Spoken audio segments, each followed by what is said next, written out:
They are called in when there's an emergency, and often they are the first to respond during a search and rescue mission. They're a group of dedicated volunteers who pilot their own planes, and sometimes they risk their own lives just to save others.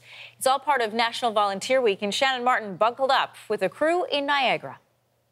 The nature of our emergency today is a missing aircraft. Your commenced search point is here. When every second counts, this small team of volunteers pride themselves on getting in the air within minutes of a distress call.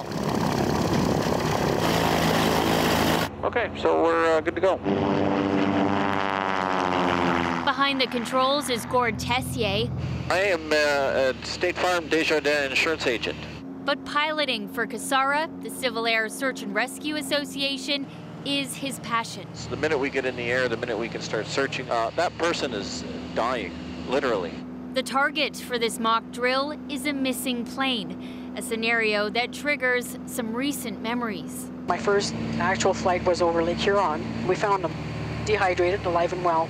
As a certified spotter, Claire Summers is the eyes of the operation, scanning for any sign of the missing. When we don't find our target, there's a very personal reaction to that.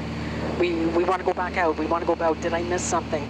This is now busy season when people across the province are putting their boats back in the water and their planes back in the sky. The problem, they're sometimes running on last year's fuel.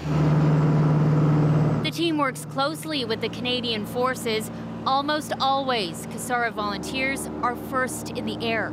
Canada is simply too big, coast to coast to coast. The Canadian Forces do not have the resources available to them to reach all these areas. We'll go anywhere in Ontario if there's a need for us to be there. Often their only clue is a set of coordinates. The hope is they'll get close enough. You can hear it coming in faintly. To pick up a plane's emergency transmitter. Well, we're just about right over it now, as you can tell by the strength of the beacon. Mission accomplished and valuable practice, ensuring they'll be ready when that emergency call comes in. So we were with the team in Niagara, but there's actually 9 teams right across Ontario. They respond to about 70 emergency calls every year. Shannon, incredible. I've never thought of volunteers up doing search and rescue, and this is 100% volunteer run. Where do they find the time? Good question. All of them have full-time day jobs. Gord, our pilot, as we heard, is an insurance agent. Claire, the spotter, works for the school board. Even the current president of the Niagara team is a pastor.